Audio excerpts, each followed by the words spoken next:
We're back. Good evening. This is February the 20th. It's Black History Month. It's political month. And no, it's actually political season.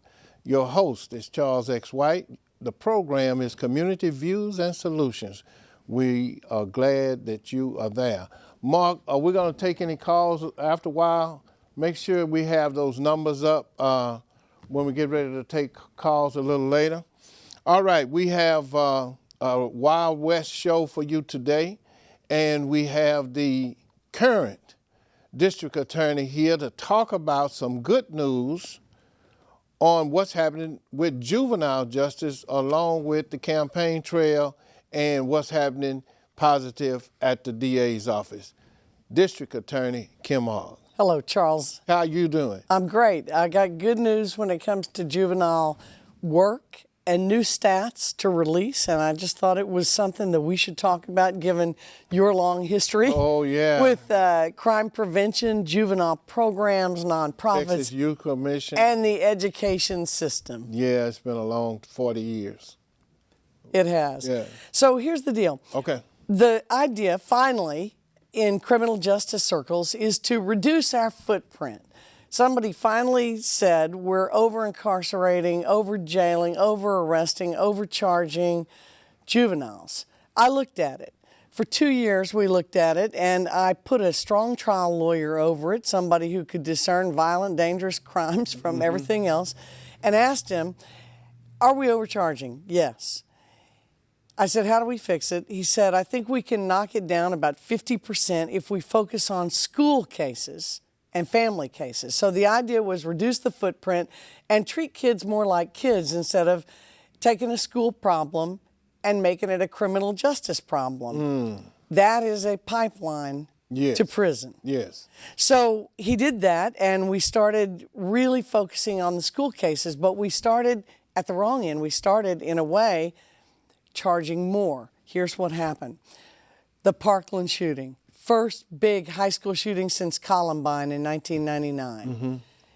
Everybody freaks out. Parents, law enforcement, school administrators. We didn't know exactly how to handle that. District attorneys have no manual how to handle mass shootings at high schools. We're developing them. Right. But we didn't know how to deal with threats. So the directive that I gave was file every threat case. We don't know how serious it is, investigate, and then we'll sort it out. So we saw that most threats, many threats, they weren't hollow threats, but they were immature, they were... They were not... Pranks a little bit. Yes. Flavor. Now there's serious shutting down a school prank, that's a crime. There were serious kids who we did see authorities catch in the act of actually taking steps to commit violent acts. So it ranged from hardly anything to really serious situations, but the real serious ones were the small percentage. So John Jordan, this trial lawyer that I put over there, went out, we met with superintendents, and he trained all the law enforcement agencies with this idea that we're going to reduce the number of juvenile cases so that we can focus on real threats. And we're going to do that by asking the school administrators to take more responsibility in handling things. Juvenile mischief, youth crimes, assaults, fights, anything short of a weapon or sexual assault or some serious shut down the school threat, let's try and handle administratively and reserve the criminal justice system for the most dangerous. And I just got the stats back, and it's just remarkable. Well, what? Filings are down by almost 65%. Wow. in 1 year. These are filings from schools only, or Yes. just schools? From schools. So we are seeing a huge drop because the school officials are cooperating. Now, that's really progress, Really? right, Charles? Really? In 88. Do you remember when schools amped up? Police, I remember. DA's because office amped up filings. I was one of the 27 that John Raymond hired as a substance abuse monitor intervention at Worthing and Sterling High School. And back then, in the 80s, the schools were using the police and the DA's office to complete their discipline management plan. They were. Because they did not do their job before it got to you. That's all true. I was there. I remember your work. I met you back then.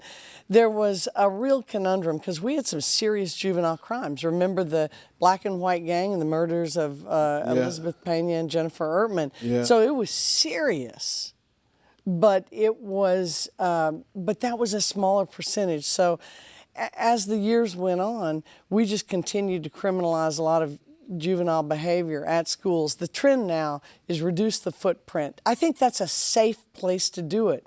But I started out with the story about the school murders because that's the greatest fear I think all of us have is extreme violent acts in school with kids, whether it's Right. by kids or whether it's by outsiders. Right. So I think focusing on the most dangerous threats, that's what police, that's what DAs, that's what we should be doing. And that is what we are doing. And I'm really proud of our staff for embracing that new way of looking at juvenile crime. Well, if the top has a new way of looking at it, everybody else gonna have a new way of looking at it. All true. Right. I needed the cooperation of the superintendents, and it's not that they love it. We told them, if you have a case you really disagree, you think that kid needs to go to jail, call us.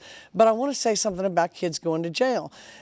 Our prosecutor, John Jordan, created a video that we paid for with drug forfeiture money. That's a reinvestment. Right. Called What Happens When a Juvenile Gets Arrested. Today, this studio told me we just passed 4 million views. Wow. 4 million. People want to That's a know lot. what happens when a juvenile gets arrested. Well, you know what happens? They get handcuffed, they ride in a car, they get put in a jail, they get booked, they get printed, they get photographed. And if they've committed a serious crime, yeah, that'll get your attention. But if you've committed, basically, you've been in a fight at school, you've been bullied, you've done some stupid criminal mischief thing at a class that doesn't cause a lot of damage, I don't want to send those kids to jail. That's a pipeline. That's how you get graduates that are felons. Correct. So I was excited about it. I want to share it with you because of Okay. your background. Well, I'm so glad to hear you say that because sometimes it takes a little push from the right place to get the schools to move in a better direction. I was sharing with you that Mike Driscoll, Yes. back in '91, allowed us to meet in his building when we met with the area superintendents because nobody had any real uniformity on how they were dealing with juvenile delinquency on campus. It's true. They used to shuffle them from school to school, transfer them, not tell anybody. It was dangerous. It was unfair to the student. It was unfair to the other students and Right. the teachers. So I think that working with the superintendents, letting them know they can call us direct. You got a Correct. special case, you don't like our answer about try and handle it administratively, try and use mediation, try and use wraparound services. If this isn't working, call us back and we'll go ahead and put the kid in the system. But when we do that, a young person does not even get to court for 6 weeks. So can you imagine your child Yes. does something wrong, you tell them, you know what, in 6 weeks we're going to discuss this, and 8 months later you may get punished. That doesn't even compute in a young person's mind. no. So I think we need to reserve our juvenile justice system for serious criminals. And unfortunately, Some young people are being used that way. Right. Some young people make those decisions. Some are victims themselves. We know the story. So I think the more we can do to keep many people out of the system, Right. more resources we can focus on the ones who are in. Do you get involved, or do you see yourself getting involved with the next legislative session to get the legislators to focus more money on intervention and prevention services, wraparound services? We've been singing that song for 25 years too. Yes. Okay. Every time juvenile, crime prevention. That's why we did Clean Up Your Life. Help people clean up records that they got as juveniles, as young adults. In this state, everything's adult at 17. We're one of the few states that still holds 17-year-olds accountable. We can send them and do send them to the penitentiary. I want you to share something about Crime Stoppers. So it's a way for young people to not be a snitch. It's a way for them to report the sight of a gun in school. It's the way for them to report somebody serious who admits to a murder or soliciting somebody out to be attacked for a robbery. This happens at the high school level. We got graduate criminals using young people. Oh, yeah. Every day. And young people don't have the judgment many times to not go for that short money. Right. And maybe they need the money. Maybe there's nobody at home. Maybe their parents are, maybe they're being raised by some relative or they're in the system, but there's no excuse for hurting somebody. So we need others to tell us before it happens. And yet kids don't feel safe being a snitch, and they're not. Call Crime Stoppers, you're anonymous. Exactly. And I was at the PIP meeting in Southeast and heard, this is maybe 2-3 years ago, and heard a presentation from the lady from Crime Stoppers. And I was amazed at some of the features that I was not aware of. I mentioned to you earlier that on the north side, we're going to do this public safety and wellness satellite with some churches and civic clubs. I'm going to try to get at every meeting somebody from Crime Stoppers to explain to the citizens how Crime Stoppers works and what are some of the features of Crime Stoppers, because I was amazed. I mean, I was just amazed. They've really grown the program. The school. You used to be over it. I was over it for 6 years, and we started the Safe School program because of Columbine. And now we're back. It seems like history repeating itself with these mass murders in schools. So using our resources to really focus in on who's dangerous, who's a real threat to other students, that's where it's at when it comes to public safety with kids. Do you know why? That and gun violence prevention. Yeah. Do you know why the police department, or does the police department still do that program called PANDA? They still do PAL and they still do the Police Activities League. I don't know about PANDA. PANDA was the program where a sign would be at a house, and if a child was Safe house. Yeah. That was a great program. I know it. I don't know if they do or not, but I know that after Josue Flores' murder on the near north side, the residents banded together and created a safe school route home. And they would walk with kids, but it also had to do with, I think, a series of neighbors who basically were safe houses or kept watch on the route for kids to get home. The world, unfortunately, is so dangerous for young people and for our kids. We want to change this notion that every criminal offense should be handled in the criminal system. We can, as long as we work within the confines of the system with police and educators, we can handle some kids in the community. We're doing it in Fifth Ward right now by taking anybody accused of anything other than a weapon or sexual assault. Wheatley High School, some of the charter schools over there, and any school in the Fifth Ward where there's a crime right now that's other than a weapon or a sexual assault goes to the redevelopment group, and we're funding counselors over there to work with these young people. We're going to see how it works. I hope I hope young people understand the benefit that our new view at the DA's office gives them. It's the opportunity to stop acting wrong, Right. get on track, and let people help them. And in doing so, cut off that pipeline, Charles, Yes. from the cradle to school to prison. Right. Now, do you all do any mediation outside of the courtroom? That's exactly what Fifth Ward redevelopment is doing for us. And the schools are engaging in some of that mediation and those non-traditional ways of working it out that we used to call, your parents say, go work it out with them. Yeah. Go work it out with them. And I think that structured and in a safe place, that can still work. Yeah, it can. I use this example all the time. Some people say I was rambunctious in elementary school. I don't know where they get it from, but that's what they say. So this was one day, my daddy was a principal, and I was walking through this trail with, quote unquote, some of the bad guys. So we were I don't know what we were finna do, but it wasn't gonna be good, whatever it was. This is 5th or 6th grade. So we walk. It's on Weaver Road. We walking through the trail. It was weeds back then, and I got to a point where I just stopped, and I said, "Hey man, I can't go with y'all." Everybody looked around and said, "Why you can't go?" I said, "'Cause my daddy gonna whoop my behind," and nobody said nothing. Joe Louis Brown, Rodale, nobody said nothing.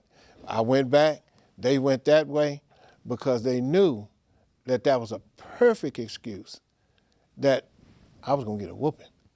So here, if we can get some adults to understand that children need an excuse, and if they get more engaged in the process, it's an excuse. I used to tell the students at Worthing this all the time, or the parents at Worthing all the time. Your child needs you as an excuse to not go down that trail, because if you are engaged with your child at school and at home, then that's one way that you can say you're doing your job. As a former school counselor, did you feel that you were often supplanting the job that the parent really needed to be doing? I feel like that's a matter of just educating parents. It is. It is. It doesn't mean they're bad parents. It may just mean they don't know how. When I talked to Rod Page, I don't know if you remember this, but Rod Page is the one that gave me the contract to do an academy for parents in education. And that was go through a curriculum of the Student Code of Conduct book, explaining it to the parents, yes, the juvenile justice law, the street dynamics, slang, and the pathology of street and gangs. He let us do the same thing, educating the principals and assistant principals about gangs. Let me thank you for helping me get that contract. Dr. Page was a great superintendent and a great secretary of education. Right. And still a good friend. Yeah. And shout out to Dr. Page if you're listening. Oh yeah, Doc. You got another contract for me? Anyway, we want to go this direction to keep young people safe. We cannot over-criminalize what's happening in schools. We got to take care of it. Got to be on it. Yes. But teachers need our backup, that we can discipline kids using the school system without expelling them, without arresting them every time, as long as they are not a safety risk. Correct. And that's really where we should be drawing the line. And that's what I'm doing at the DA's office.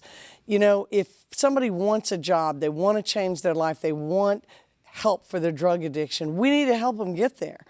But folks who intentionally rape, murder, rob, that's a known threat. It is. And nobody else should be subject to that kind of victimization. So I think if we draw the line at victim crimes, try and handle people responsibly at both ends of the spectrum, then our neighborhood communities and our parents and even young people will think the system is fair and that it works, and then they'll participate in our democracy. Right. They'll vote. You know. And do the right thing. Now, I let me hope. ask you this. That was a statistic that law enforcement used in the 80s. I don't know if it's still use it. But they said that 70 to 10% of the population does 70 to 80% of the crime. This is in like 88. It's still true. It's still true. It's still true. And that's where we make a mistake. When law enforcement spreads its resources, casts a big net, you catch a lot of fish. But do you ever really dismantle the organizations that make money off crime? Because at the end of the day, that's the motive behind many types of crime, is profit. Right. So you follow the money, just like in these cell phone thefts where people are being robbed at gunpoint in cell phone stores or out on the street for a darn phone. Those phones are being sold to fences who then ship them overseas and get paid 90 cents on a dollar. That money comes back. Well, they're like a sales rep for the international crime rings that buy those phones, distribute them in all kinds of countries, China, Russia, Oh, yeah, okay. the Middle East. Yeah. And so we don't think of the fences as the serious criminals. We think of those guys that stick a gun in your face as a serious criminal. Well, they're both serious, but in truth, if the robbers had no place to sell the phones, there wouldn't be as much violence. And so getting the next guy up the ladder who's smart enough to not use violence himself, to use his brain to commit the crime, making millions of dollars, maybe $3 million in a 18-month period with stolen cell phones. Wow. This Pure is profit. organized crime, man. pretty- And that's what our DA's office, that's what I always have thought that we should do, is we should pursue up the chain, follow the money, and get the folks who are really driving crime. Let me ask you this. I'm gonna ask you a national question, but let me ask you this one.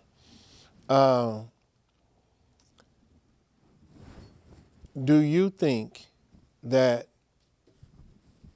the strides and the positive results that your administration is looking at and publishing, do you think that the community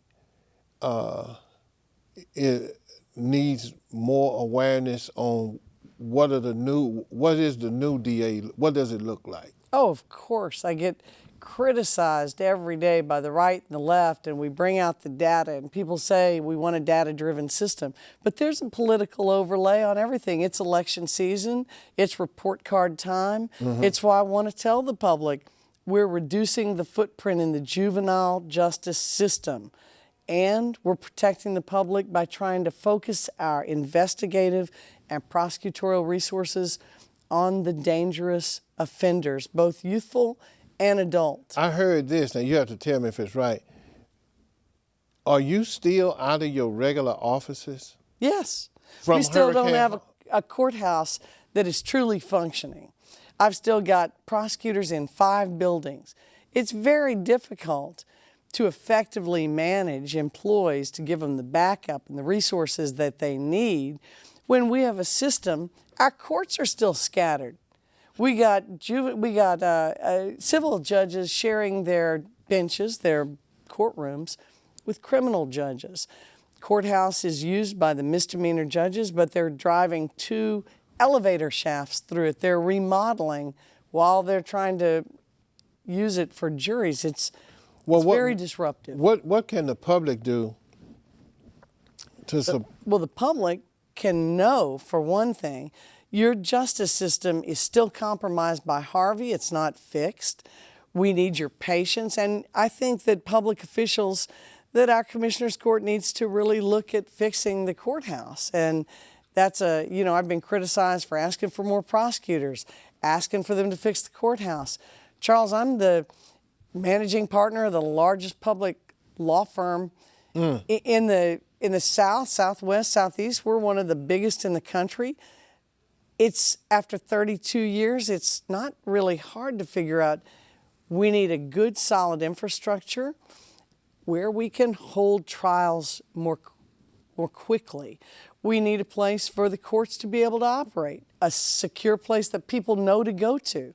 Many people don't know which courthouse to go to, where to go. I was trying to find your office in one building on Franklin, and it was on another building on Jefferson, I We're believe. 3 miles away. We're Yeah. having to rent from a guy who fortunately put us up in a building, and now the HPD City Lab is over there, the crime lab. So it's good, but we spend a lot of time shuttling our prosecutors from a building 3 miles away from the courthouse complex to that. These are not difficult problems to solve, but they require a But commitment if it was up to by you, the court. if it was up to you, you'd allocate the money to get it processed and finished Yes. and fixed. Many of the lawyers know that the courthouse is flooded 3 times, that it's a poorly designed building that has failed from the beginning, and we'd like to see something different. We'd either like to see that courthouse used as a courthouse only, putting offices elsewhere, Oh, yeah. or we'd like to see a new courthouse. Either way, we just need a functioning system. And I think the judges feel this way, but there's a lot of political pressure on everybody and a real clampdown on complaining. And let me say, you know, bringing information to the public's attention is what the public deserves. And that's what we're supposed to do as elected It officials. helps build public trust. And support Correct. for things that the public supports. Not that us elected say the public supports, but what they really need. So when you see the line wrapped around the old courthouse that's flooded 3 times, you know, we're seeing history repeat itself. We'd like a new solution. So I think that What are you going to do with the hurricane season around the corner? I'm going to, you know, pray that my prosecutors are safe and dry. They Yeah. nearly, you know, everybody who officed in the courthouse, we operate 24/7.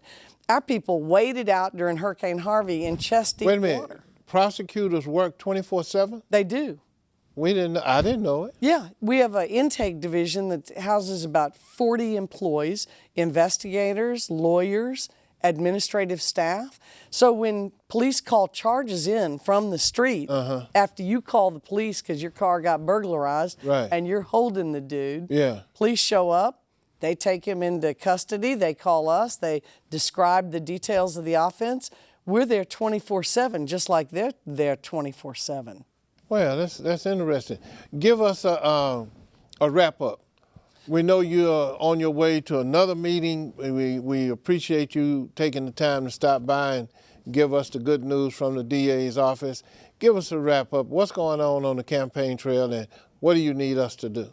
We're 12 days out from the most important election in our history. We've got presidential nominees to nominate, but locally affects you every day. Every day. And 60 cents of every tax dollar goes to public safety. I want it to be used in a smart, fair way.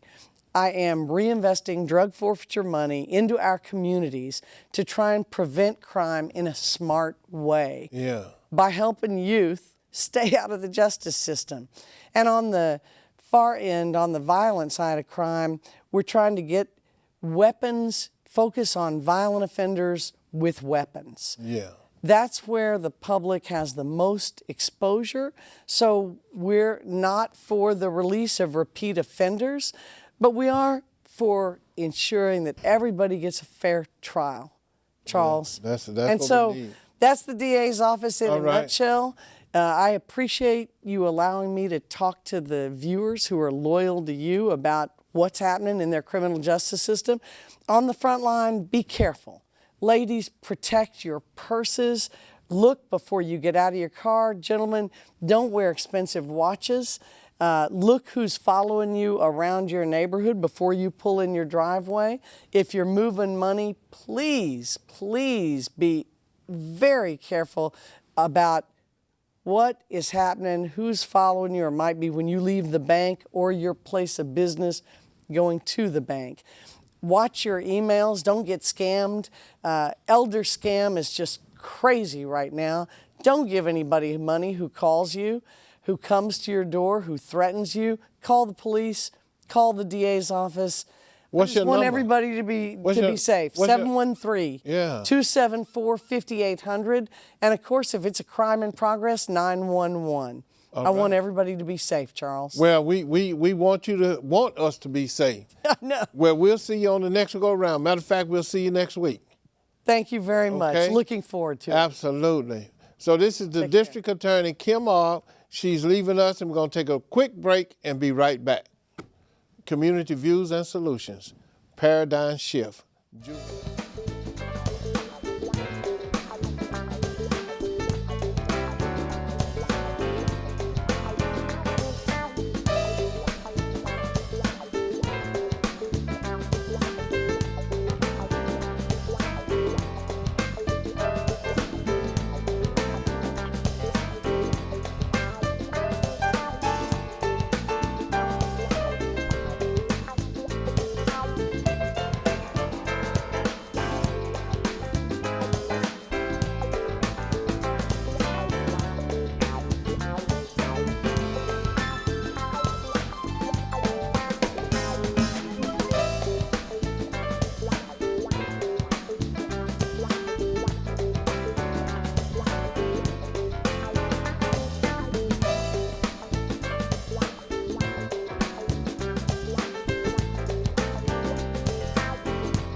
Oh, yes. Okay, we're back to Community Views and Solutions. Your host, Charles X. White. And we just heard from the District Attorney, Kim Ogg, with her update and statistics. Now we have another county official, County Attorney Vince Ryan. He is going to talk to us about some of the things that's going on at the county, in the county attorney's office, that citizens may or may not be aware of. One of the things that he's done with us is that he sent one of his attorneys when the civic clubs were wanting to talk more about the status of deed restrictions, because that comes under your heading. And we had also an attorney from the city attorney's office there, and it was like a tag team, so we could get everything straight. So we want to thank you for having those attorneys to come out for the deed restriction workshop. So what's going on with the county? Well, one, since you just had the district attorney, is Harris County is different than most of the other counties in the state of Texas. The district attorney does all the criminal prosecution, and then the county attorney, our office, does all the civil work for the people of Harris County by and through the other elected and appointed officials. Most counties in Texas, the county attorney does misdemeanor prosecution, then civil work at the request of county government. This county, Fort Bend County, El Paso County, we do the civil work. And we in Harris County have the strongest jurisdiction to be the rest of the county's attorneys, whether the other elected and appointed officials like it or not. So that's why I say our true clients are the people of Harris County by and through the other elected and appointed representatives. Now in Harris County, you just have been talking to the district attorney. They have, I think, 385 attorneys now, and we have in our office 117. So we're a pretty big office, but the DA is the biggest office by far in the state of Texas. Is that right? Of public attorneys, yes. Wow. In fact, I think our DA, when you add up all the different assistants they've got, is maybe as big as the Attorney General for the state of Texas. Give us a couple of items that you are very proud of under your administration with the county attorney's office that maybe the public is not aware of. Well, one thing we've ramped up is something, and I, a long time ago, was with Mike Driscoll, a longtime county attorney. Oh, yeah, and yeah. Under him, yeah. we did what we call community compliance that ranges everything from deed restriction enforcement to shutting down illegal businesses. And the deed restrictions, we can enforce the use of the property and a couple other major deed restrictions so that you can keep the integrity of the community. And one of the things, Charles, after I'd left the county attorney's office, the first time I was a Houston city councilman, as was the sheriff later, and at the city, sometimes the deed restrictions are very, very hard to enforce, but also I was there when we last time considered zoning. And Houston, being the biggest unzoned city in America, presents challenges to law enforcement and to county government generally, but also the cities that are within Harris County. So we work very closely with other jurisdictions to do things that we can use civil injunctions for. And again, deed restrictions are just part of that, but also, for instance, illegal businesses. One of the things that is a challenge in Houston, somebody will build a brand new strip shopping center adjacent to a nice neighborhood. After a few years, it's flipped to some other owner, flipped to another owner, flipped to another owner, and while that's being done, often that strip shopping center goes downhill. So that what was started off as a very nice addendum within walking distance of the neighborhood becomes a public nuisance. As I tell people all the time, you see that flashing red light at midnight saying massage? That very well is not what's going on in that place. Course. And right adjacent to it can be a beautiful neighborhood, especially dramatic here in Houston being unzoned. So we work with law enforcement, we work with neighborhoods, we work with super neighborhoods to try to use our civil authority to stop those kinds of enterprises. So a civic club could call your office and have one of your representatives come out to the civic club meeting. In fact, we do a lot of that. We encourage our attorneys to go out and speak to civic clubs all over the Harris County because, again, county government, I use in both the sheriff and I were once on city council, you have the two most dramatic extremes of local government here in Harris County. the strongest strong mayor forum in the country, the city of Houston, and then County Democracy 101 with all the different elected and appointed officials. And the reason we have the strongest strong mayor forum is back in the mid-1950s when Oscar Holcomb was mayor, one of the last times he was mayor off on for 30 years, they had a city manager system, and they had a charter election to go back to a strong mayor forum. And every place written in city manager was written in mayor, except I wish it were funny, but what happens is that the mayor then has all the power of the city manager, but the city council, which would have had the authority to fire a city manager, 16 votes on city council will make life a little difficult for the city manager, the mayor, but they can't fire the mayor. Right. Nor can they fire any department director once they've been confirmed by the city council. Only the mayor can, to include any civil service exempt employee. Then the second big difference is the city can pass ordinances, laws, if it's arguably a legal concept and the state hasn't given, say, the county or the state's taken the jurisdiction or the federal government has a jurisdiction. So if it's a legal concept but no laws have been passed, the city can pass ordinances. So that's a good point. I never heard it like that. Well, and then again, it's about a 16-minute walk between the county administration building and City Hall, because I counted it when I left being Mike Driscoll's top assistant when I got in City Council. I'd occasionally go back because, and the sheriff knows this too, the city attorney, again, works for the mayor. And under the city charter, interesting enough, only the mayor can fire assistant city attorneys.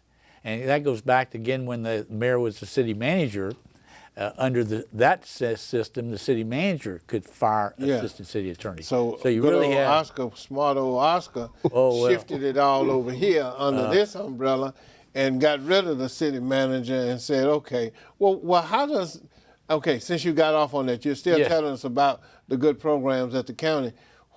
How did the city finance administration come into being? Well, again, it depends on the administration, the mayor. So we do have the other independent official is a city controller who's elected citywide. So you have the mayor, the chief executive. You remember Al Haynes, don't you? Oh, of course I remember Al Haynes. He was great. He was the finance. He was, I forget the exact title, but yes, he was over finance at the city. But again, that's under the umbrella of the mayor. The city council has to pass the budget. They have to set the tax rate, but it's all recommended by, and again, city council members have 2, maybe 3 staff, maybe 4 for some these days, but it really is a great contrast. You go to the county government, again, the police chief has to be confirmed by the city council, appointed by the mayor, confirmed by the city council, but only the mayor can fire him. Sheriff Gonzalez, it takes the voters of Harris County to fire him once he's elected. Well, that sounds like a safe position. Well, same thing Harris County attorney is. The city attorney has to be confirmed by city council, but only the mayor can fire him or her. Yeah. I, again, am running countywide, so I'd rather work. What's happening on the campaign trail? You can tell us some more of this good stuff before you have to go. But what's happening on the campaign trail? You got long hours and... It's a big county, and I've got 2 opponents in the primary, so I've got to take them very seriously, and we're running a full-fledged campaign. But one of my observations years ago, the best campaigning is doing your job as well as you can every day. And if you get elected by 50% plus 1 vote, you've done okay. If you try to make everybody happy, you make nobody happy. So the best thing, and I think Sheriff Gonzalez shares this with me, is try to do the best job you can every day, do it for the right reasons, in the right way, and if the election comes your way, that's a blessing. If it doesn't, you at least walk out the door feeling you did your job the right way. Well, that sounds like wisdom there. So, okay, give us a couple of other programs that you're doing with the county. I know you have to leave, but let's extend this another few minutes so you can be at your next presentation. Okay. Well, we do a lot of environmental enforcement. Again, we have civil jurisdiction, but that means we can stop certain violations from happening. At the same time, we go sue, for instance, Chemco,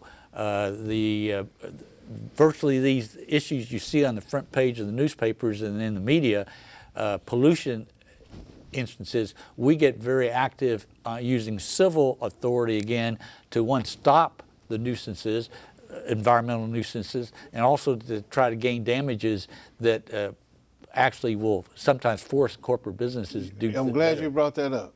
The creosote plant.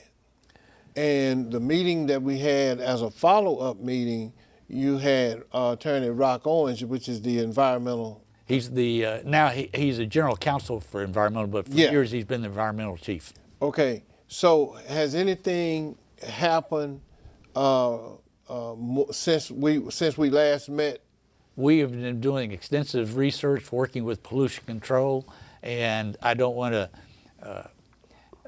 telegraph what we're going to be doing. Okay. But we're also, because that's not the only site. Part of the problem, I use the example, Houston used to have a motto where 17 railroads meet the sea. In fact, coming up here, you can still see old railroad tracks around. Well, part of the challenge of that is the rail companies were the big industries of Houston, even before the petroleum industry became the industry, because we were a port city. So these creosote sites are not just in the one location you were focused on, but others. So we're reviewing the overall situation, who's responsible for them, and we'll probably use our environmental authority, and we're conversing with the Commissioner's Court to see which direction we go and which sites we go after. That's probably going to be the first one, though. So the key thing about the pollution and the creosote plant is the creosote pit, where they dip the logs in and coat them and so on. Is that understanding pretty good? Is that in the ballpark? Well, yes, we're looking, because part of the challenge, again, in the biggest unzoned city in America is very nice, decent residential areas are sometimes not just adjacent to things like this, they're right on top of them.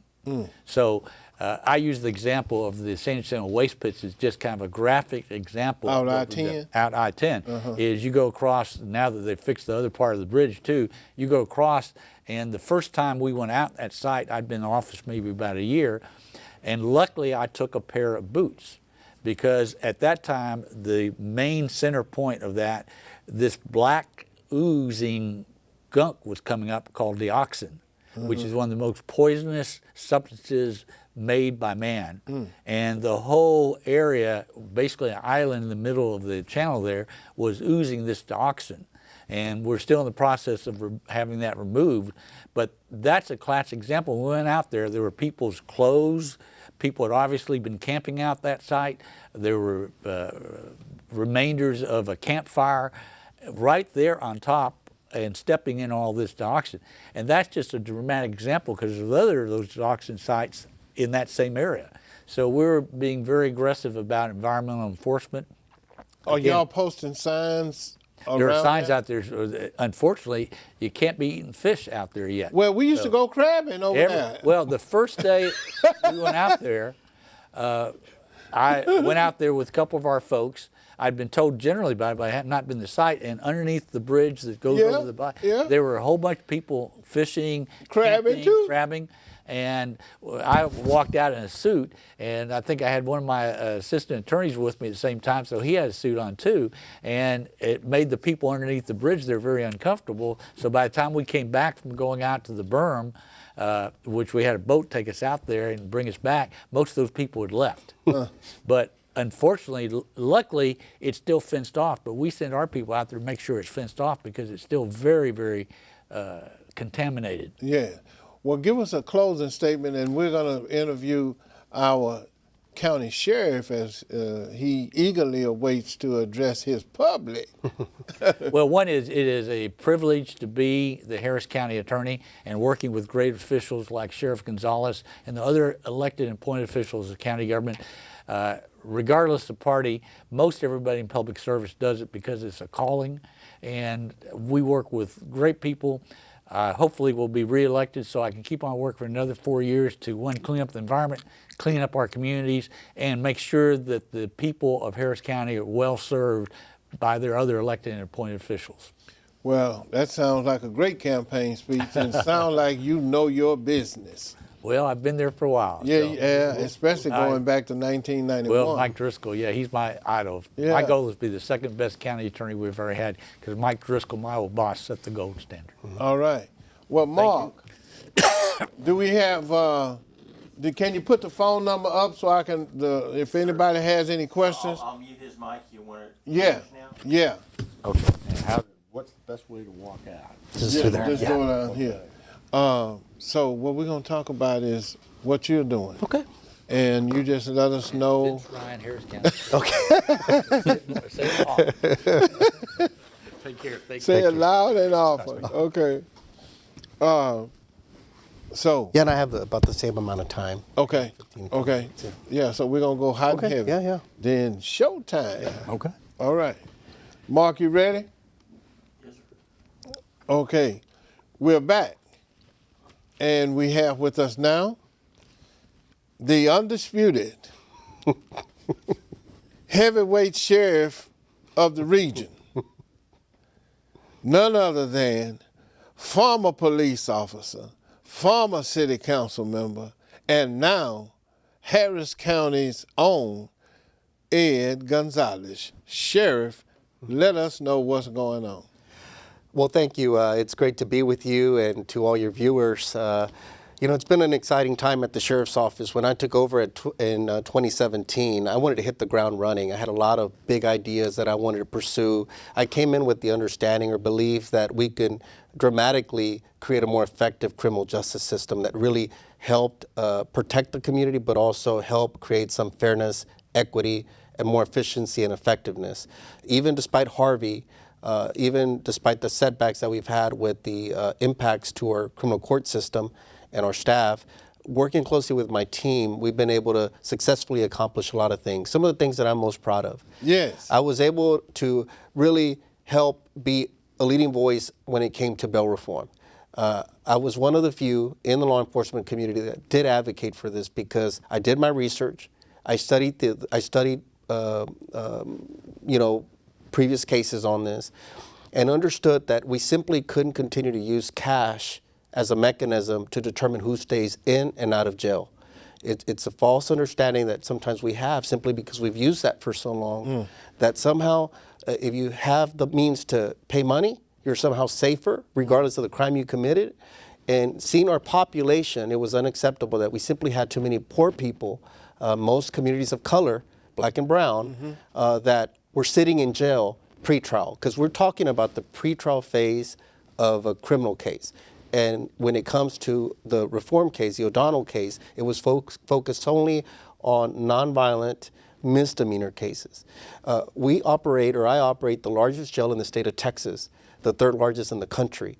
And when I looked at the data and see who was in there, and even to this day, it bothers me that we see the disparities that we see. 50% of my population in there are black males.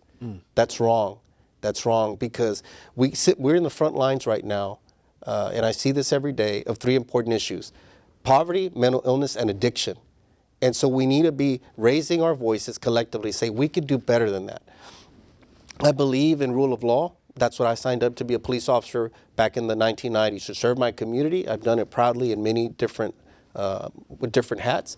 But we've got to make sure that we have a criminal justice system that everyone can depend on, both victims as well as those that are accused. They're entitled to a speedy trial.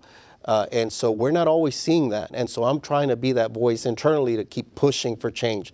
I don't want to be the one that got elected back in 2017 and I sing the same song and dance that everybody did before me that didn't solve the problems. The second issue that I saw was 90,000 children in our county every single year have, 90,000 children have a parent that's incarcerated in the county jail every single year. Nobody's talking about that. We talk about the cradle to prison pipeline, but the impacts of incarceration of pretrial individuals, the impacts goes far beyond just the individuals that are in there. We're talking about the children, the families, and so we did research and we came up with that number. That's a huge number. No wonder we have issues with our schools and underemployment and all that and dropping out and people getting into gangs. That's got to be the leading thing that creates change. And so we're working on that. So now we're creating some support services Not necessarily costing more money. We're using existing community partners so that we can provide some wraparound services when we identify that somebody has a parent that's in jail. So is it true that the Harris County Jail is the largest mental health? I've heard that said at different meetings, but is that in the ballpark? It absolutely is. 25% of our jail population, I have an average daily population of about 9,000 people that are incarcerated. 70% are pretrial individuals, meaning they've yet to be convicted, but we have them locked up. About 20% of those, about 2,000 more or less, a little bit less, are there on a bond that's $10,000 or less. So they simply can't afford to pay a $1,000 bond to get out. If not, they'd be with their families. Right. And then when we delay the process, and that's why I'm calling out a lot of court-appointed attorneys that aren't visiting their clients in jail, because everyone's entitled to make sure there's a speedy trial. We've got to fix these issues.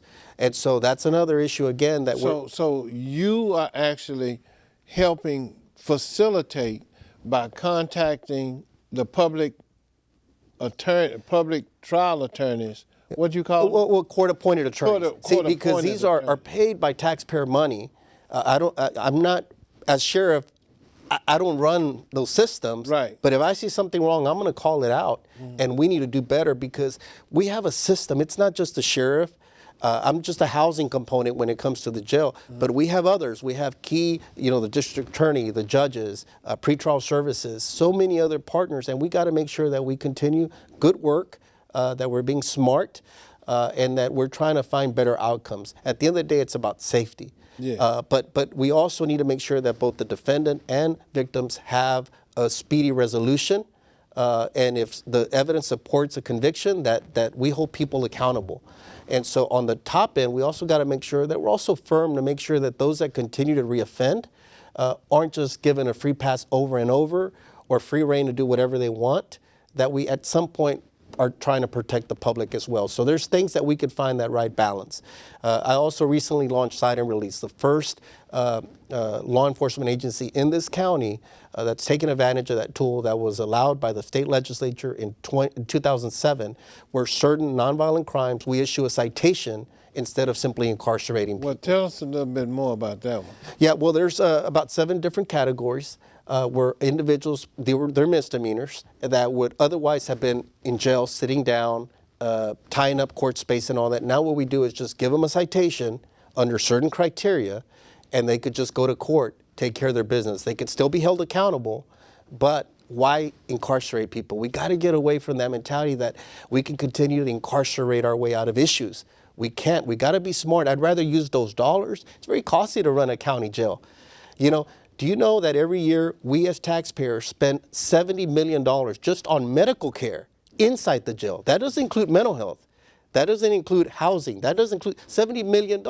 What could we do in the community, Charles? We've been advocating for community empowerment for years. Think of what we could do with that if we were treating people outside in the free world instead of once they're behind bars. And they're pretrial detainees. They haven't even been convicted yet. So it's ludicrous. So how does that bail reform impact what you just said? Well, bail reform on the front end is simply to say, during the pretrial phase, instead of using cash, let's look at risk. Let's look at the chances that this person is going to return back to court. Those should be the drivers. Research with assessing risk and then their ability to return back to court. Let's support them with strong pretrial services to make sure that they do show up, and then let them go through the court process, due process. Let them, if they're going to be held accountable, let them. But if not, then why did we incarcerate people? If you're in sometimes it's taking about 3 weeks just for an individual coming into the jail system to see their home judge for the first time. That should be an average of 2 days, not 2 weeks or anything like that. Wow. We're footing the bill for that. We're footing the bill, and the person's not even convicted. Good luck if I took you away from your livelihood, your family, and an inability to pay your mortgage or car, whatever. Isn't that going to wreak havoc on your life, guilty or not? Right. And so we got to change this. And so we need more change agents. We need people to do their jobs. And that's why I'm running again for a second term, because it takes a long time to change a big ship. Yeah. And, I want to lift every day where I stand. I say I'm blessed to be alive today, title or not. I'm proud to be the sheriff of my hometown. But we have to lift where we stand. And we got to make sure that we're fighting hard to get the job done and do better. At the same time, we provide police services in unincorporated Harris County, 1,700 square miles, and I'm always on the front lines. People see me in the morning, they see me at night. I'm hands-on. I'm a hands-on sheriff. I'm earning my pay. They know I'm out there working for them. And, I believe in seeing firsthand what's going on in the community. So at the same time, we're out there. That was the jail site that I spoke about. On the other side, we got to make sure that we're being smart. How do we deploy resources? Finding harm reduction ways that we can empower and help the youth. So many of our robbery crews now, the average age is in their teens and they're committing robberies. Something's gone wrong there and they're going to end up locked up, end up in prison, or something bad's going to happen to the public or to them. We need to change those outcomes, but we need intervention, prevention, and enforcement. And a lot of the stuff you've worked on your whole life. Yeah. Okay, well, we know you're in a hurry, but we're glad that you stopped by and to educate me, our guests, and the public. There's some things that you said I need to probably visit with you to see how we can get the word out and the message out in a larger scale, in a more personal way with our civic clubs and whatnot. So let's try to get together and try to see how we, what we did when you were city council? Yep. We used to do that kind of stuff. Yep. And then, anyway. All right, Sheriff, we're glad you came to see us. And Mark, we're going to take a break and then make a change. Is Natalie here? Yes. Okay, so I'm staying on this wide shot and we're changing. Okay, we're going to change, right. Okay, so now, what time is it? I hit you with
We're back.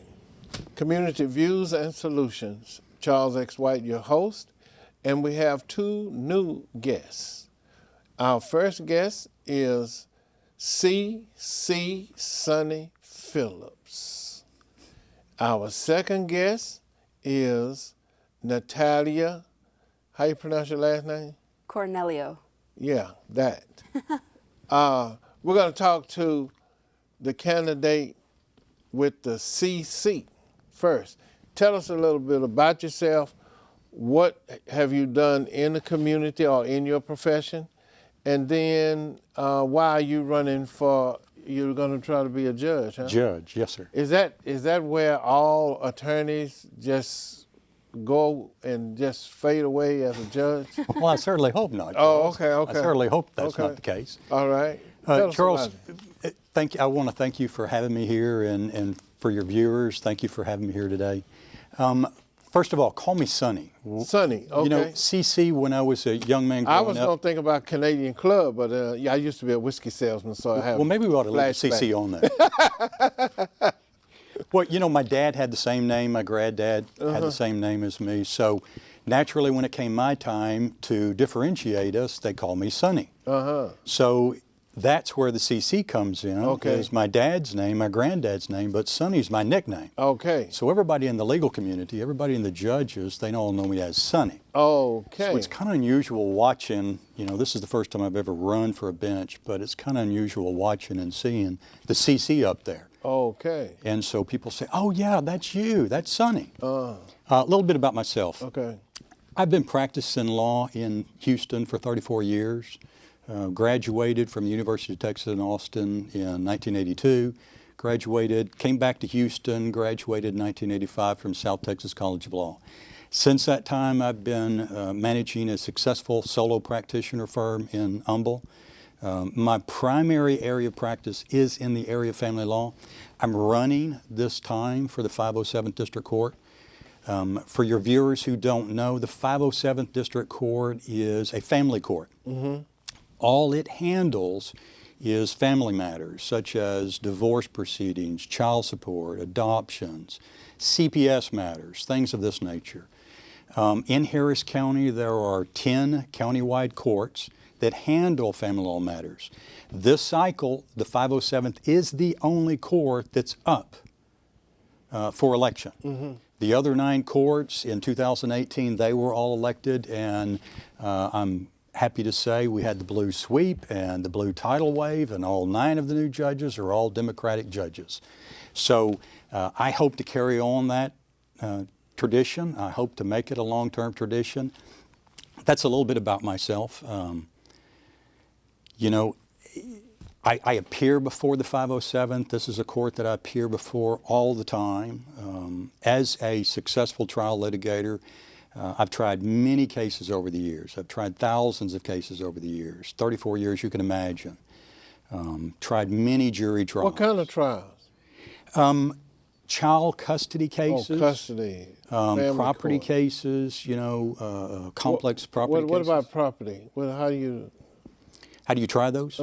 Well, different aspects come into play, such as if you come into a marriage with property that you already owned, under the law in Texas, that's what we call separate property. And so that's one aspect that we look at when we're deciding, when we're presenting a case to the judge, or in the case of separate property to a jury. These are things that we consider. Confirming the separate property of the husband or the wife. Then when we go to the community property, those things, those assets, those debts that are acquired or accumulated during the marriage, then we start looking from a standpoint of an equitable division. What's an equitable division? Basically, the best way to describe that is what's fair to both parties. And when you do that in property aspect, you also consider some equitable issues for each of the parties, such as, are one of the parties the traditional homemaker? And so as a result, is there a disparity in the earning capacity between the breadwinner and the homemaker? So that's a factor that you consider in when you're considering the equity, because obviously in the context of a divorce, the homemaker is going to have a much more difficult time going forward after the divorce and recreating the estate as they did during the marriage when the breadwinner was contributing to the community. Right. Other factors that you consider as fault for the breakup of the marriage, traditionally you see such things as infidelity, substance abuse, child abuse. You consider these factors. You consider what the parties are going to be able to do going forward. What was the most gratifying case that you won? About 20 years ago, I tried a jury custody case. I represented a gentleman who had been falsely accused of sexual abuse in his 3-year-old daughter. And we tried it to a jury, and we very prepared, organized, did extensive research on the case. And one of the first things, and I don't want to be, as an attorney associated with representing somebody that might have done a heinous crime like this and asking for custody. And So we had this gentleman polygraphed. We also had him scanned. It's What's a scan? Scan's called scientific content analysis. It's developed by Israeli intelligence. And what it is it starts with the concept that the event, once the event is over, is dead. The words that you use to describe the event are alive. So listen to what somebody is telling you. For example, if you ask somebody to describe and recreate or tell you what occurred, and they start using present tense in the verbs that they use, what they're telling you is they're making it up as they go. So you listen to this. You listen to the words that people use when they're talking to you describing an event. So anyway, back to this jury trial. I'm representing this gentleman. We had polygraphed him, we had scanned him. He was clean. He didn't do anything. So now we set off on the roadmap to try and analyze and try and gather the evidence to demonstrate that this is a lie. So when I'm going to tell you, the opening statement to the jury in this case was, first thing I want to tell you is you've got a gentleman here that's been falsely accused of sexually abusing his 3-year-old daughter. Wait a minute right there. Now, I want you to know that you are in full-blown lawyer mode. Yes, sir. I certainly am. Your conversation, and you went right back to that moment, and you were really explaining it to us. I want to hear more about it, but first, we're going to go to our next guest, because I may have a trial, and you the prosecutor. Okay. So, Miss Natalia, Yes. how you doing? I'm doing very well. Good How to are see you. Good, hey. Good to see you too. Yeah, good to see you again. Again. Okay. So, our audience is interested in knowing what you're about. What have you done in the community? We've heard some of Sonny's exploits and victories, some of it. You can tell that he's into it. So what have you done in the community or in your profession, and what seat are you running for? And give us a little sense of why people should consider you. Okay. So I'm Natalia Cornelio, or Natalia Cornelio. Do I say your name right? How do you say it? Natalia? Perfect. Okay. I'm running for the 351st District Court here in Harris County in the Democratic primaries. And this is a criminal court, a felony court. My background is that I've been a lawyer for 14 years in our criminal justice system. But before that, and I think this is important so that you know what I'm about and why I'm running, I'm a Mexican American. I was born in the summer. No. I was born in the summertime. Okay. My mother says she played softball while she was pregnant with me 8 months. Anyway. Do you play softball? I don't. Okay. But she was very active while she was still pregnant with me. And no, I was born into parents who were both Mexican immigrants, but they came when they were young. They did a lot of work to fight for people's rights. They advocated to make sure that Latinos had representation in our government.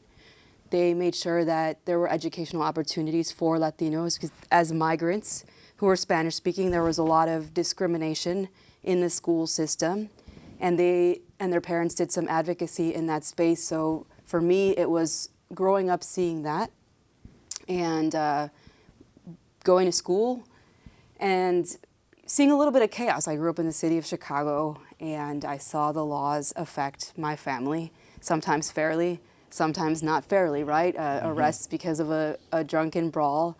But also my dad was arrested when I was a kid, accused of stealing our family car while we were driving through Waco, Texas. So I grew up seeing the justice system and being reading a lot and being educated, and noticing that there was no lawyers in my family and no lawyers in my community. And I was like, I'm good at school. And so I decided to go to law school and sort of bridge that gap between these laws that affect us and the whole community and like communities that have similar experiences where we don't have positions in there. So I went to law school. I went to a top 10 law school. And then I went to a really good law firm for a hot minute, but I left there to clerk at a federal court of appeals. And then I've dedicated the rest of my career to being what I think is $1 million lawyer, but I charge $0 to people that can't afford a lawyer because I think it's really important that everybody have the protections that are afforded under the law. And so that's a little bit about me and who I am. I care about people. I care about fairness. And I'm really good at what I do. I'm a really good lawyer, so I want to bring that background to the bench. There are also currently 0 Latinas on 38 criminal courts that serve all of Harris County. And I think we are almost 45% of the Harris County population. With the 2020 census, we'll know for sure. But in 2018, we were about 44%. And so I think representation is important. If we look at history, if we look at times when Mexican-American rights were recognized, it was because Mexican-American lawyers fought for it, you know, and so I've dedicated my career to serving people that deserve to be represented, and you know, just provide that representation. I want to bring that experience to the bench. It's an important service to the community, and I think it's a good way to make the bench be better. Okay, so let's have you ever had a client, but you deal with criminal.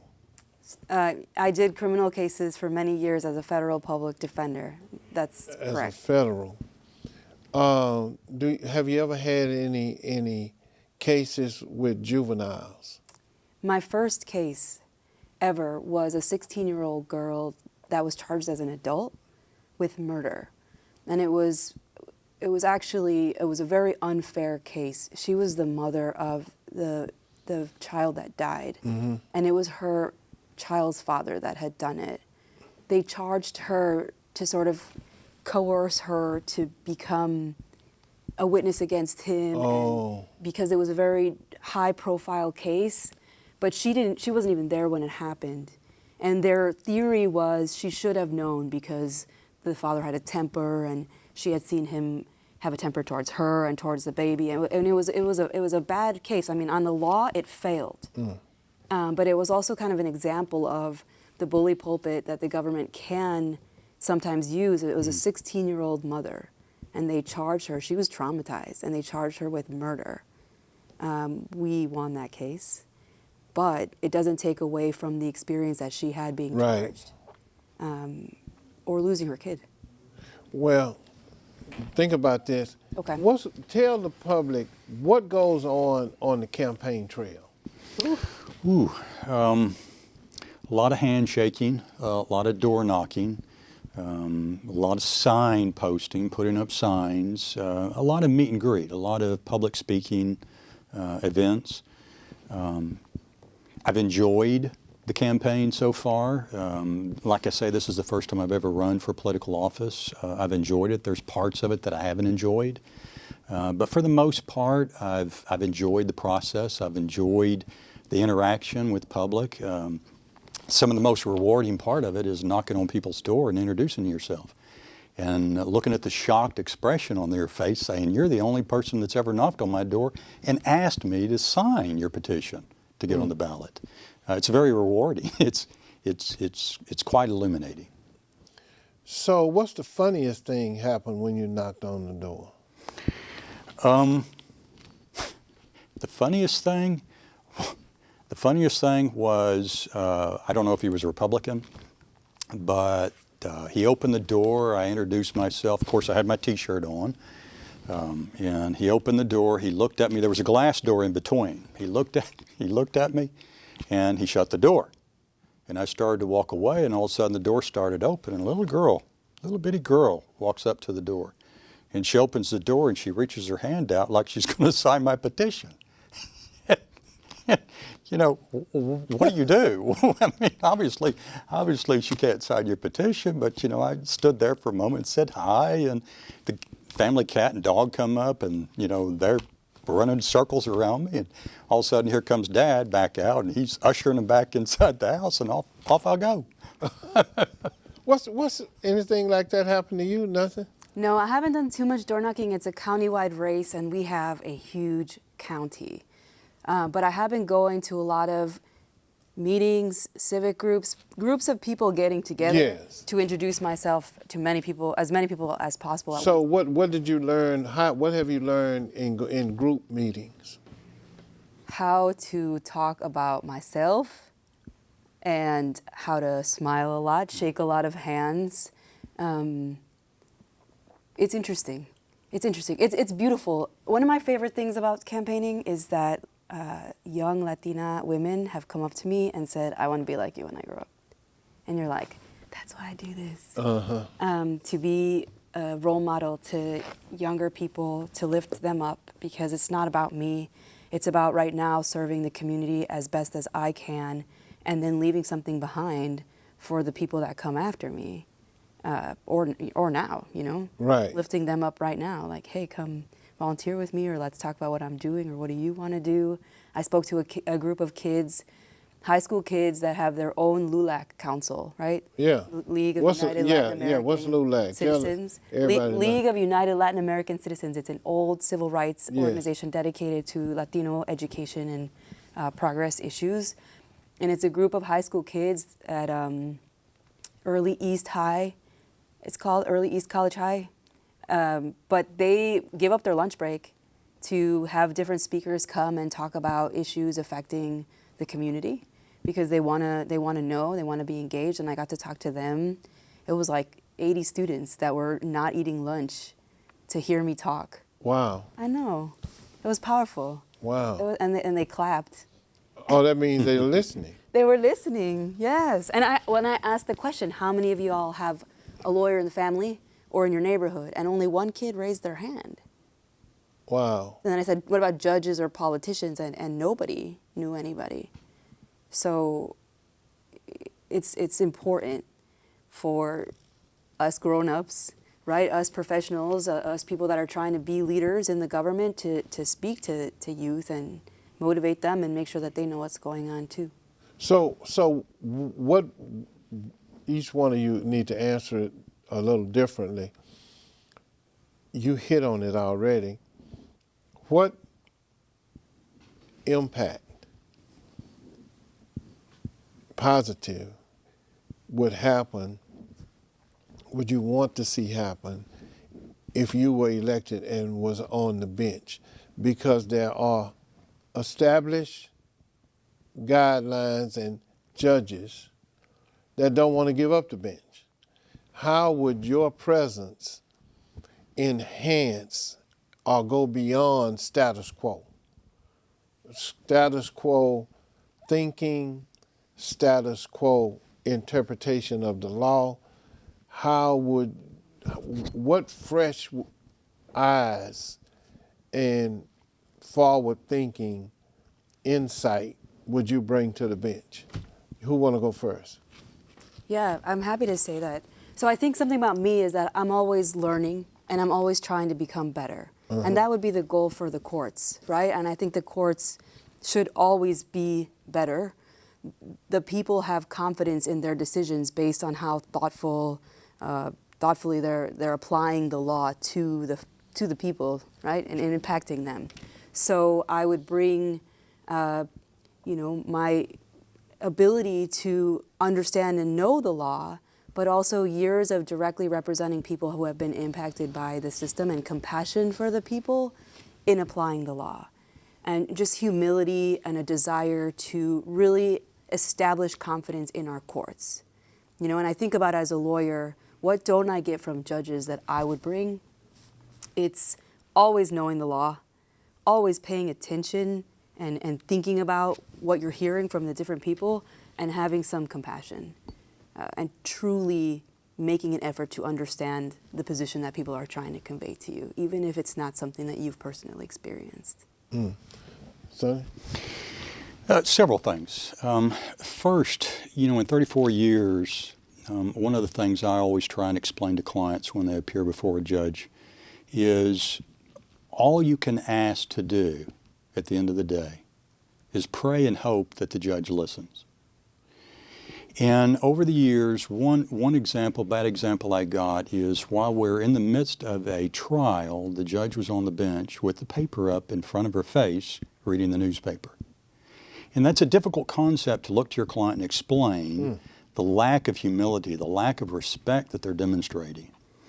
Now, I'm not saying that's with the current administration or the current bench that I'm running against, but the HBA, Houston Bar Association, put out a poll in 2019. And the last time they did it before on this particular bench that I'm running for was 2017.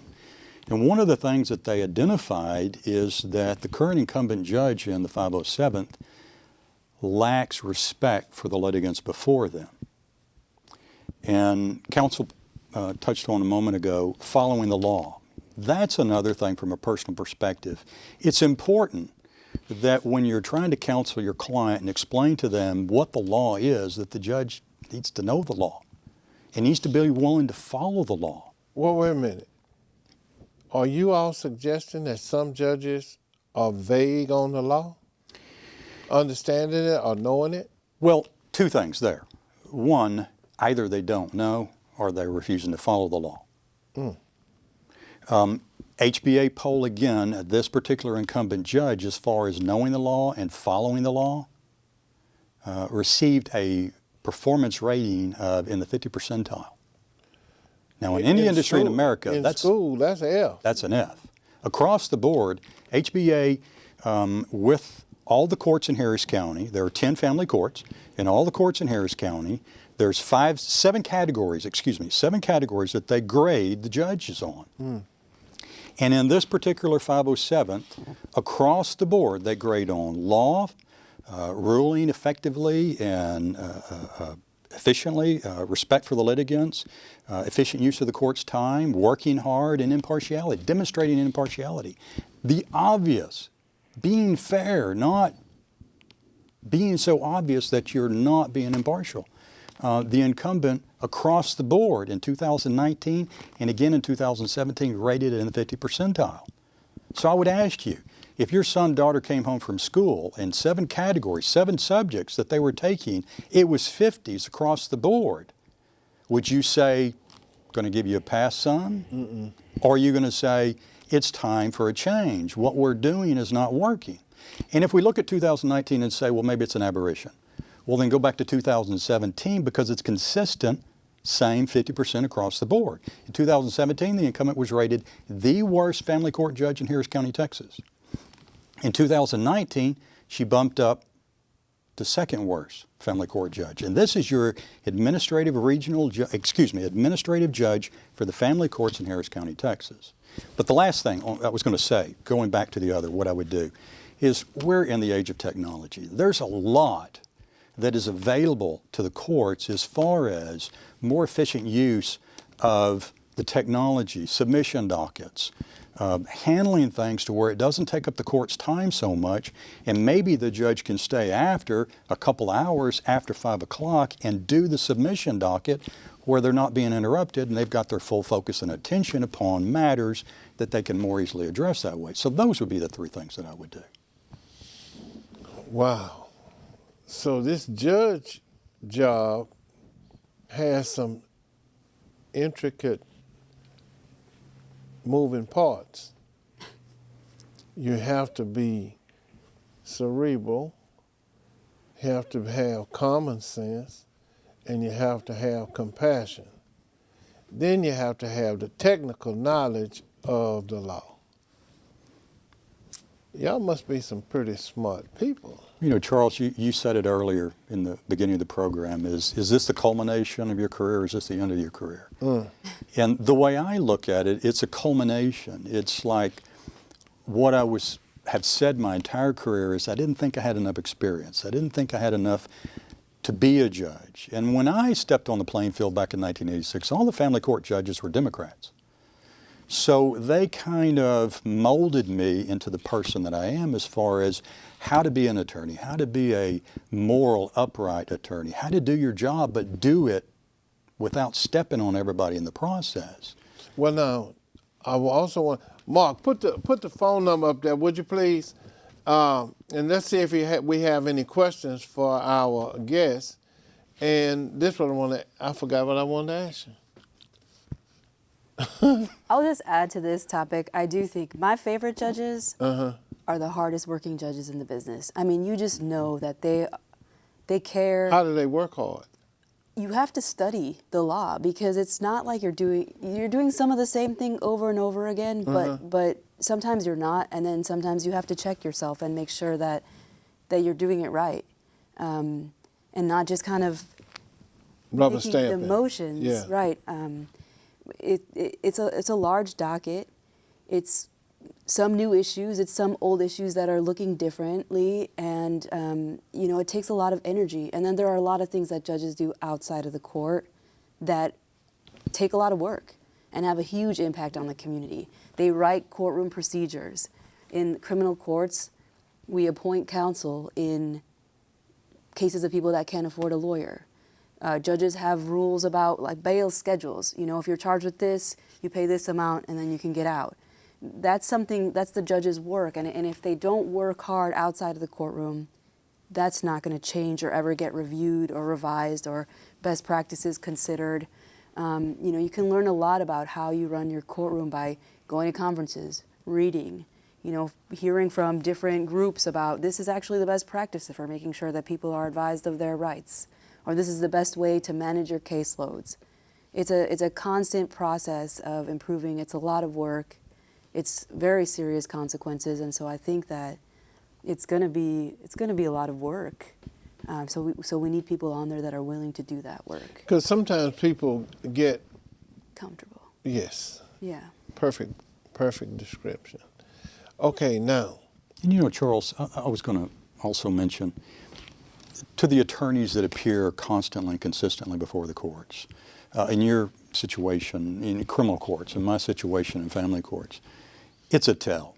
When you're in front of your judge and you're making legal arguments, it's a tell. You know if the judge knows the law and is following the law. It's a tell.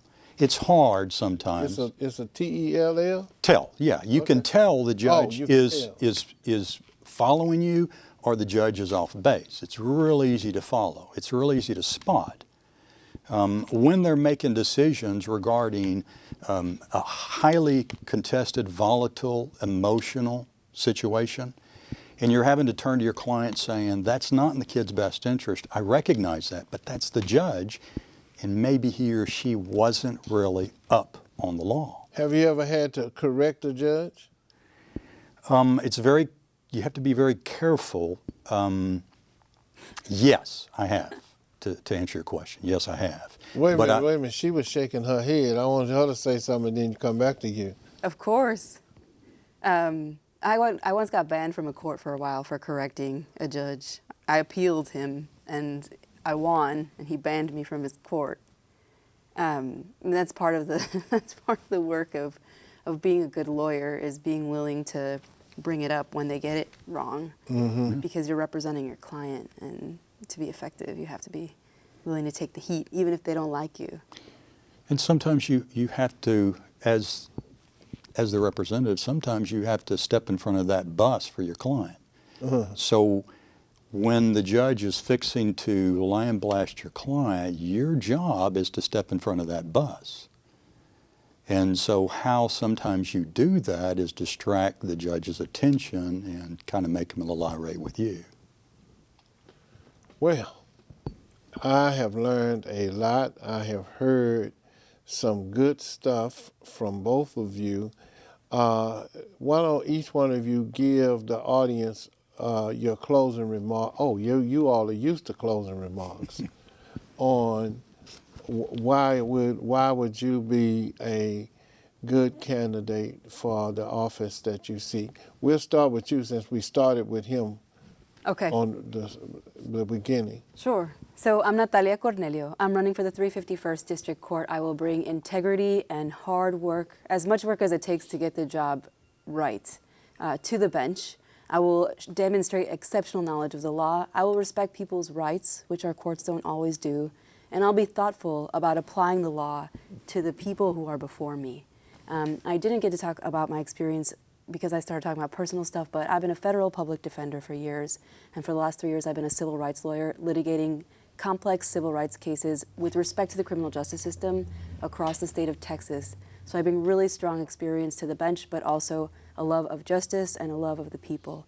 I hope that I can earn your vote. Natalia Cornelio, 351st District Court. Thank you, Charles. And thank you for your viewers for tuning in.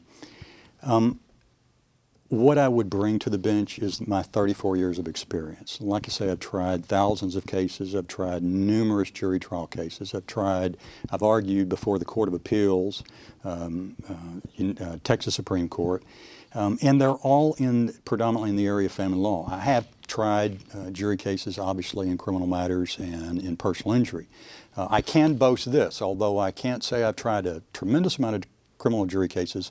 I have an unblemished criminal jury trial record. Never lost a criminal jury trial. Okay. So what I bring to is 34 years of experience. I've honed my skills. I've become a good litigator.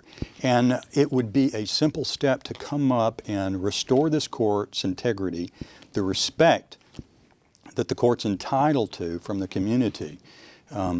I've always been a hard worker. You can't be a good trial litigator. I remember a professor one time saying, show me an attorney who goes home at 5 o'clock at night and I'll show you an unsuccessful attorney. My wife still does, always complains that you seem like you work harder at work than you do at home. You're always at work. So that's what I would bring to the bench is my drive, my work ethic, something I got from my mom and my dad growing up. That's what I would bring. And I would ask that the voters of Harris County help restore the 507th, help get me elected to the 507th. All right. Okay, Mark. Are you queued up with the Carter G. Woodson video? Okay, let's look at that. We're gonna look at that. I'm gonna have a little conversation, then we're gonna wrap up. Yeah, let it roll. Like a big wheel in a Georgia cotton field.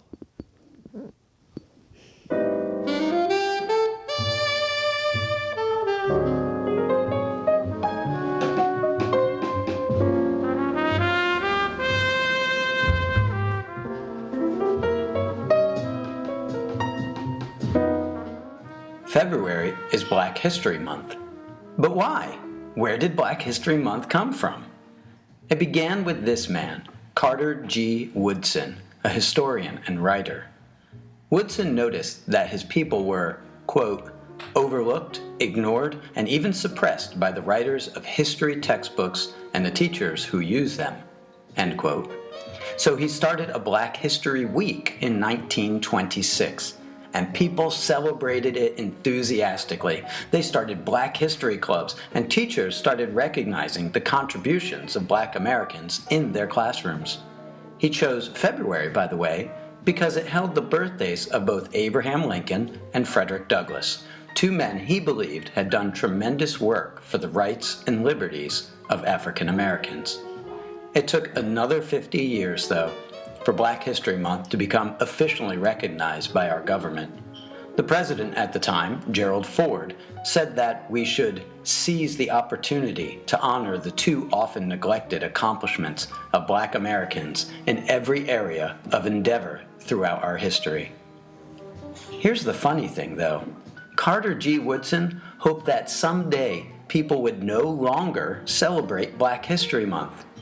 He saw the day when it would no longer be necessary, when finally we would see Black history in America for what it really is, an essential part of American history.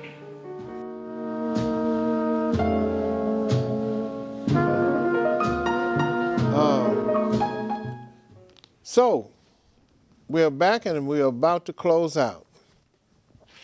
We've heard a lot of political conversation. But I want to ask a national question before we close out. And since you all are attorneys, give me a comment on the people from the Department of Justice, over 2,000, saying that the Attorney General should resign. What do you think about the attorney that circumstance? How would you say yay or go, nay or go? You know, I would sign the letter in a heartbeat. I applaud them for their bravery in stepping forward and pointing out the injustice that's occurring at the Justice Department. It's a travesty that the President of the United States is using the Department of Justice as his henchman, if you would. When I look at the 2,000 people, the former employees there, what I see is something that I've always advocated, something that I've always believed in, and it's all that's required for darkness to prevail is for good people to do nothing. And what I see of these 2,000 people are good people stepping up, speaking the truth, even when they know the truth is going to result in ridicule.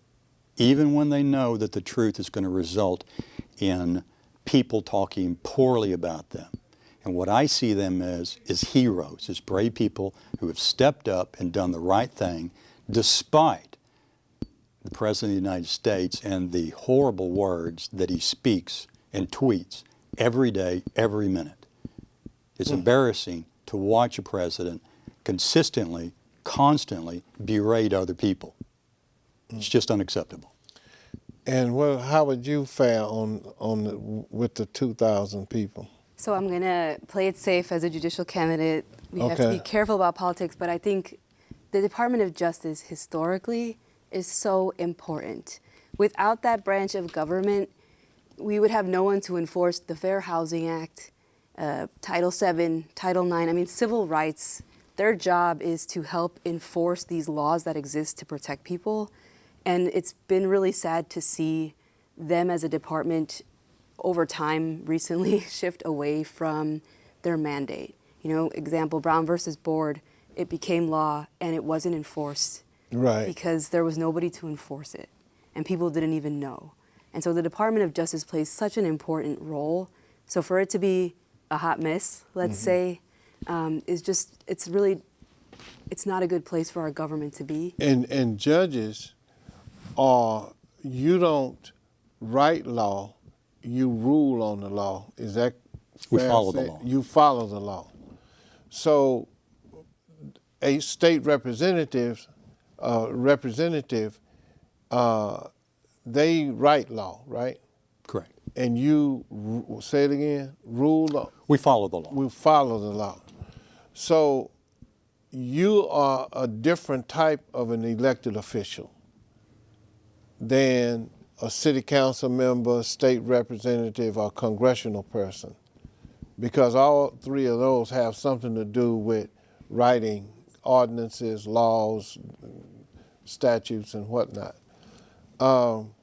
Yeah, I mean, we apply it and interpret it, right? That's our responsibility. And so we follow it, but specifically, people talk about, how do you apply this law? And then that's where the judges come in. That the Attorney General is an enforcer. They're like a prosecutor of the federal laws that are available to us. They can be. So would I be out of place saying that over 2,000 former employees, some attorneys and some not, I would imagine, if they thought he did something wrong, he must have done something out of character. For them to step up Right. and put their credibility on the line, yes, I would agree with that statement. Okay, so our viewing audience needs to, am I correct in suggesting they really need to look into the story that's motivating and playing out on the public stage with the Attorney General's office and the Department of Justice, because 2,000 plus people are not just going to do that because they are Democrat or Republican. They see something that we are not necessarily aware of as Jane and John Q. Public, right? That's correct. Yeah. Well, That's right. I've enjoyed these 2 hours.